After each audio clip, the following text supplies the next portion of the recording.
প্রথমত আমরা জেলা শিল্পকলা একাডেমি পরিষ্কার করলাম, তারপর পৌরসভাতে গেলাম। তো এরই ধারাবাহিকতায় মানুষের মানে প্রতিবাদের ভাষা বিভিন্ন রকম হতে পারে, ঠিক আছে।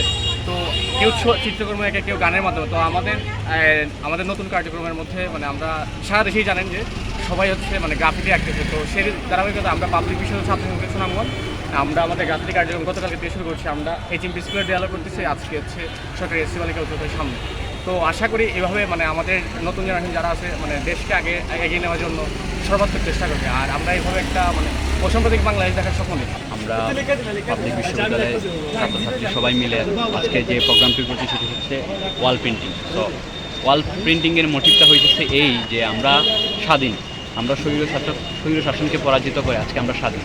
তো যেহেতু আমরা স্বাধীন, তাই আমাদের মনের যে বার্তা বা স্বাধীনতার যে বার্তা এইগুলো ছুঁয়ে যাবে আমাদের ওয়ালের মাধ্যমে, এবং আমাদের মনের সব কথা প্রকাশ পাবে ওয়ালের মাধ্যমে। এই লক্ষ্য সামনে রেখে এবং স্বাধীন দেশের মানুষ হিসাবে আমাদের দায়িত্বের দিক থেকে আমরা এই কাজটি করছি, যেন এই ওয়ালের মাঝে পেন্টিংয়ের মাধ্যমে আমাদের সমাজে ভালো কিছু পজিটিভলি আমরা তুলে ধরতে পারি এবং সবাই এটা দেখে মানে মোটিভেশন নেয় এবং তারা এই কাজগুলো করে। আমরা আমাদের এই নতুন বিজয়ের যে চেতনায়, ওই চেতনায় আমরা আমাদের সুনামগঞ্জ শহরটাকে নতুনভাবে সংস্কার করার চেষ্টা করতেছি। তারই প্রয়োজনীয়তায় আমাদের বাংলাদেশে যে অরাজকতা সৃষ্টি হয়েছিল, যে ধর্মীয় প্রতিষ্ঠানগুলোতে হামলা হয়েছিল, তার জন্য আমাদের এই সংস্থা থেকে আমরা সদস্যরা গিয়ে ওই মন্দিরগুলোতে পাহারা দিয়েছি, ধর্মীয় প্রতিষ্ঠানগুলোতে পাহারা দিয়েছি। তারপর আমাদের চারপাশে সব কিছু যে ময়লা আবর্জনা ছিল সব কিছু পরিষ্কার পরিচ্ছন্ন করার চেষ্টা করছি। সেই কর্মসূচির এই ধারাবাহিকতায় আমরা আজকে গ্রাফিতি অঙ্কন শুরু করেছি। তার মাধ্যমে আমরা সুনামগঞ্জ শহরটাকে পুরো নতুনভাবে সাজিয়ে তোলার চেষ্টা করছি, রাঙিয়ে তোলার চেষ্টা করছি। তারুণ্যের চেতনা অমর থাকুক আজীবন।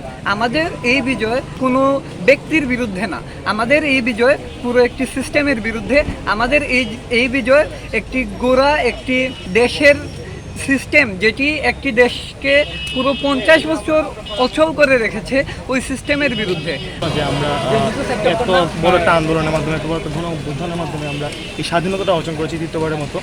তো এরই একটা মানে স্মৃতি হিসাবে, এর একটা প্রতীক হিসাবে আমরা এই গ্রাফিতিগুলো আর্ট করতেছি, যাতে পরবর্তী জেনারেশন যারা আসবে বা তাদের মধ্যে একটা ফুটে থাকে যে আমরা আসলে কী করেছিলাম, যে তারা যখন জানতে পারে, যে বুঝতে পারে যে আমরা আসলে কী করেছি, ছাত্ররা চাইলে কী করতে পারে। এই গ্রাফিতি অঙ্কন কর্মসূচির মাধ্যমে আমরা দেশবাসীর কাছে ছাত্রদের অবদান তুলে ধরতে চাচ্ছি। আগামী বাংলাদেশ বিনির্মাণে এবং বিশ্বমঞ্চে বাংলাদেশকে তুলে ধরার জন্য ছাত্রদের অবদান, আশা করি ছাত্রদের অবদান থাকবে এবং আশা করি দেশবাসী অবশ্যই ছাত্রদের পাশে থাকবে। আমাদের এই স্বাধীনতা, আর এই স্বাধীনতা আমরা শিল্পের মাধ্যমে প্রকাশ করতেছি। আর আমাদের মূল মোটিভই অসাম্প্রদায়িক বাংলাদেশ গড়ে উঠুক, আর আমাদের সমাজ সবসময় সুন্দর থাকুক, শান্তিতে থাকুক। এখন বর্তমানে বাংলার যে নতুন বিজয়, এই যে বিজয়ের চেতনা, তা ভবিষ্যৎ প্রজন্মকে জানানো, সেই উদ্দেশ্যে আমরা এখানে একটা গ্রাফিতি করতেছি। বাংলার বুকে নতুন যে স্বাধীনতাটা ছাত্র সমাজ নিয়ে আসছে, সেই চেতনাকে আমরা পরবর্তী প্রজন্ম পর্যন্ত পৌঁছে দেব। নতুন যে আমাদের স্বাধীনতা, সেই চেতনাটা সবার কাছে তুলে ধরার মাধ্যমে দেশটাকে সুসজ্জিত করা এবং সুসংগঠিত করা এবং সবার মধ্যে একটা একতা নিয়ে আসা, সাথে সাথে হচ্ছে সাম্প্রদায়িক দেশ হিসেবে আমাদের নিজেকে গড়ে তোলার জন্য আমাদের এই প্রচেষ্টা।